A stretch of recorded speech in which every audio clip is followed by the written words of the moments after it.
Hi everyone, my name is Akhila. ഞാൻ glow the designer hub എന്ന് പറയുന്ന ബ്രാൻഡിനെ റെപ്രസെൻ്റ് ചെയ്യുന്നു.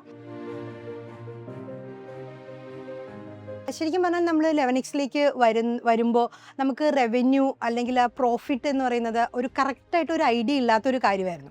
നമ്മളെ സംബന്ധിച്ച് നമ്മൾക്ക് ഒരു ഇൻകം വരുന്നു, അതുപോലെ തന്നെ ആ ഒരു ഇൻകം അതിൻ്റെ അകത്ത് എക്സ്പെൻസ് വരുന്നു, ബാക്കി നമ്മൾക്ക് എന്താണോ അത് വെച്ചിട്ട് ഇങ്ങനെ ഒരു റോളിംഗ് രീതിയിലായിരുന്നു നമ്മൾ കാര്യങ്ങൾ കൊണ്ടുപോയിക്കൊണ്ടിരുന്നത്. പക്ഷേ വൺസ് നമ്മൾ ഈ പറയുന്ന 11Xലേക്ക് വന്നു കഴിഞ്ഞപ്പോൾ അതിൻ്റെ കറക്റ്റ് ഫിനാൻഷ്യൽ പില്ലേഴ്സ് എന്താണ്, റവന്യൂ എന്താണ്, GP എന്താണ്, NP എന്താണ്, അതുപോലെ NP എങ്ങനെ ക്രിയേറ്റ് ചെയ്യാം, അങ്ങനെ ഓരോരോ സ്ട്രാറ്റജീസ്, അതുപോലെ അതിൻ്റെ ഓരോരോ നമ്മൾ സ്ട്രാറ്റജിയിൽ എക്സിക്യൂഷനായിരുന്നു എനിക്ക് ഏറ്റവും കൂടുതൽ ഇതിൻ്റെ അകത്ത് ഹെൽപ്പ് ചെയ്തൊരു കാര്യം. പലപ്പോഴും നമുക്ക് ഐഡിയാസ് ഉണ്ടാവും, അതെങ്ങനെ എക്സിക്യൂട്ട് ചെയ്യണം എന്നുള്ളൊരു ഐഡിയ ഇല്ലാതിരിക്കുന്നതാണ് പല ബിസിനസ് ഓണേഴ്സിൻ്റെയും ഏറ്റവും വലിയൊരു പ്രോബ്ലം ആയിട്ട് ഞാൻ കാണുന്നത്. എൻ്റെയും ഒരു പ്രോബ്ലം അത് തന്നെയായിരുന്നു. പക്ഷേ നമ്മളിപ്പം മെയിൻലി ഒരു എക്സിക്യൂഷൻ ആ ഗെയിമിലാണ് നിൽക്കുന്നത്.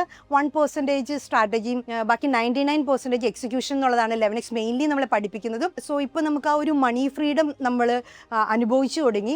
ഓരോ കാര്യങ്ങൾക്കും നമുക്ക് ആ മണി ഫ്രീഡമാണ് ഏറ്റവും വലിയ ഇമ്പോർട്ടൻസ് എന്ന് ഇപ്പം ഞാൻ റിയലൈസ് ചെയ്യുന്നു. സോ ഇതാണ് എനിക്ക് ആക്ച്വലി പറയാനുള്ളത്. Thank you 11X.